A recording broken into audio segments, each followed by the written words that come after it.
Terima kasih Anda masih bersama kami dalam program Majelis Sore. Majelis kita semua muhasabah untuk diri, evaluasi, refleksi harus memang dilakukan tidak hanya untuk batin namun juga untuk zohir yang harusnya kita perbaiki. Apakah memang dalam kehidupan kita sehari-hari memang sudah kemudian juga menutup aurat, dan ini sekali lagi bicara mengenai panggilan hati dan kesadaran diri untuk bisa terus meningkatkan keimanan dan keislaman yang kemudian kita miliki sampai hari ini. Iya. Keimanan keislaman kan tentu ini menjadi harapan bagi kita semua sampai maut yang kemudian juga terpisah dari badan kita. Betul. Harapan kita masih dalam kondisi iman dan juga Islam. Tentu untuk menuju hal tersebut perlu akan adanya berbagai persiapan yang dilakukan.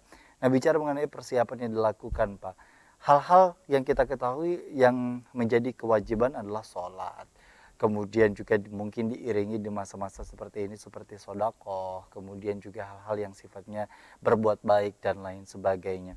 Sebenarnya kalau bicara mengenai amalan sunnah ini kan juga tidak terlepas untuk memupuk sebenarnya dalam hal kebaikan yang kita miliki.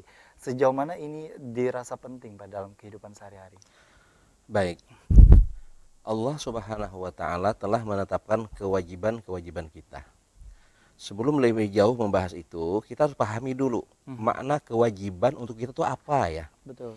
Nah, saya ingin memberikan sebuah ilustrasi ya. Mhm. Anak-anak itu ada namanya wajar, wajib belajar. Jadi usia anak-anak itu adalah usia wajib belajar. Mhm. Nah, lalu dia wajib belajar. Mujahadah itu anak-anak berjuang untuk sekolah. Nah, hasil dari sekolahnya itu siapa? Kan untuk dia. Ya. Nah, perbandingan itu sama dengan ibadah. Ya Allah wajibkan kepada kita sesungguhnya hakikat ibadah itu ya untuk kita, seperti anak yang wajib sekolah tadi. Dia selesai sekolah, berhasil misalnya. Kan orang tuanya nggak banyak dapat artinya hasil yang secara langsung. Karena mungkin orang tuanya sudah wafat, anaknya pun punya istri, punya suami yang punya tanggung jawab, kan gitu. Ya. Akhirnya dia dari hasil sekolahnya dia untuk dirinya. Nah, itu orang tua pun bisa nyekolah anak karena hasil dia juga kerja dulunya, gitu kan. Jadi begitulah perbandingannya, bahwa ibadah yang Allah wajibkan kepada kita seperti sholat 5 waktu ya, seperti puasa, seperti berzakat, itu adalah kebaikannya untuk kita. Itu pasti ya. Nah, lalu Allah Subhanahu wa taala membuka pintu lagi ya. Artinya kalau kita memahami hakikat sebuah ibadah, ternyata kita tidak cukup dengan yang wajibnya saja. Tidak cukup dengan yang wajibnya saja, kita ingin menuntut sesuatu yang lebih dari itu ya, yakni amalan sunnah. Maka Allah bukakan pintu itu. Ya, sholat fardu ada sholat sunat, puasa fardu ada puasa sunat, zakat fardu kalau toh orang tidak mampu berzakat masih ada kesempatan untuk berinfak, bersedekah. Nah, itu masih kita lakukan agar lebih sempurna. Nah, makanya salah satu yang kita muhasabah ini adalah tentang kualitas dan kuantitas ibadah kita. Maka untuk ke depan ya, refleksi kita ke depan itu apa? Kita ingin menambah dari segi kualitas dan kuantitas. Ya. Kita sholat sunat misalnya selama ini alhamdulillah ya, istiqomah dengan rawatibnya misalnya. Gimana dengan duhanya ya? Nah, berarti kalau kita ingin kuantitas tambah. Oh, duha sudah selama ini, tapi hanya 2 rakaat misalnya kan. Oh, kita bisa tambah lagi segi dari kuantitasnya. Demikian yang lainnya. Nah, tidak cukup hanya dengan kuantitas, menambah tambahan-tambahan amal tadi. Juga kita mesti melihat kualitas ibadah kita hari ini ya. Kita perhatikan, jadi kalau sholat itu kita perhatikan dari wudunya itu harus yang berkualitas. Ya, kalau kita berkualitas yang benar, itu kita bisa masuk dalam kategori kekasih Allah. Bukankah Allah mengatakan, innallaha yuhibbut tawwabina wa yuhibbul mutatahhirin. Wudu salah satu taharah ya, mengangkat hadas ya. Betul. Nah, kalau baik, benar, maka kita dipelihara Allah. Bahkan wudu itu standar kebersihannya lebih dari standar COVID ya. Kalau COVID kan cuma cuci tangan, ya, telapak tangan sama sabun. Ya. Kalau wudu, subhanallah, ya, fagsilu wujuhakum, ya. Ya. Terus nih tangan, wa aydiyakum ila marafiq, sampai siku, ya. Terus menyapu kepala gitu kan. Nah, terus mencuci kaki. Coba kalau kita lihat standar kebersihan wudu, itu luar biasa. dan dia mendatangkan kasih Allah. Maka di antara tugas kekasih itu apa? Mesti melindungi kekasihnya. Ya, kita punya kekasih, Ya. maka kita mesti melindungi kekasih kita. Itu baik kekasih itu statusnya laki-laki terhadap istri, dia lindungi istrinya. Istri yang kasih pada suaminya, dia lindungi suaminya, dia jaga makanannya, dia atur pola makannya. Pah, jangan makan itu, nanti berlebihan, bahaya kolesterolmu. Itu dia pelindungi kan? Itu kekasih, itu sikapnya begitu. Kalau Allah kasih kita, insya Allah aman kita dari macam-macam hal yang bisa menimpa kita hari ini.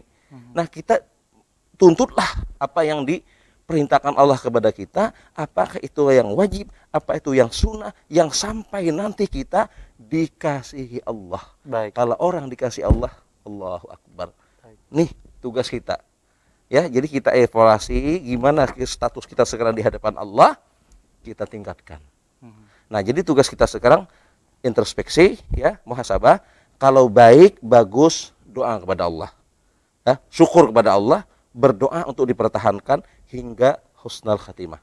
Kalau ada temuan yang masih ada janggal, keburukan, kesalahan, kita minta ampun kepada Allah dan berdoa ketika masih diberi kesempatan di tahun berikutnya agar itu tidak lagi terjadi, malah diganti dengan kebaikan. Dan khusus nih muhasabah untuk 2020, kita minta kepada Allah agar COVID ini hanya untuk 2020. Berakhir 2020, mudah-mudahan berakhir COVID. Itu doa kita khusus ini. Dan bagi mereka yang sedang sakit sekarang, dirawat di mana, di rumah sakit, di rumah, itu mudah-mudahan Allah angkat penyakit mereka. Dan mereka yang sudah meninggal dunia dalam peristiwa-peristiwa ini, khususnya tahun 2020, mereka diampuni dan dirahmati Allah Subhanahu wa Ta'ala. Itu muhasabah kita. Baik, tentunya juga dengan harapan doa, tidak lain tidak bukan kembali untuk diri kita, tentunya untuk keluarga dan lain sebagainya, sekali lagi menjadi bagian untuk menambah kecintaan kita kepada ibadah, kepada Allah, kepada Rasulullah, dan apapun yang kita jalankan, sekali lagi untuk mengharap ridhonya Allah. Terakhir yang mungkin ingin disampaikan kepada para pemirsa di rumah dalam proses kita untuk bagaimana caranya muhasabah, bagaimana caranya kita untuk menyembuhkan penyakit-penyakit hati yang seringkali menghalangi kita untuk bisa melakukan ikhtiar memperbaiki diri dan tentunya juga untuk memperbaiki kualitas dan kuantitas ibadah kita. Silakan, Pak. Teruslah beribadah kepada Allah Subhanahu wa Ta'ala, teruslah berdoa kepadanya, teruslah berusaha yang terbaik, ya. Sebab Allah akan menilai dari usaha kita itu, sebagaimana di penghujung surah satu ayat Al-Qur'an, ya. Allah berfirman, wallazina jahadu fina lanahdiyannahum subulana. Ini ayat yang terakhir dari surah Al-Ankabut. Jadi Allah berperintahkan kepada kita, bagi yang bermujahadah, berjuang yang sungguh-sungguh dalam jalan kami, maka Allah akan berikan jalan-jalan petunjuk, jalan yang hidayah, sehingga kita selalu dalam kebaikan-kebaikan yang insya Allah mendatangkan ridha Allah Subhanahu wa Ta'ala. Itu mungkin dari kami. Terima kasih. Baik, Masya Allah, Alhamdulillahirrahmanirrahim. Dari apa yang disampaikan, semoga mendatangkan keberkahan dan kebermanfaatan sekali lagi kepada para pemirsa di rumah yang sudah menyaksikan program Majelis Sore hari ini. Terima kasih tentunya kami ucapkan kepada Bapak Tamjid Nur, SAG MPDI yang sudah hadir di studio Duta TV. Saya selalu bersama keluarga, Pak, ya. Amin. Dan tentunya semangat untuk bisa mengajarkan ilmu-ilmu agama. Amin. Di sekolah formal maupun juga di masyarakat tentunya. Dan kami ucapkan sekali lagi terima kasih kepada para pemirsa yang sudah menyaksikan program Majelis Sore di edisi hari ini. Akhirnya saya Gusti Muhammad Hermawan, Pak Tamjid Nur mengucapkan terima kasih atas perhatian dan kebersamaan Anda. Wassalamualaikum warahmatullahi wabarakatuh. Waalaikumsalam warahmatullahi wabarakatuh.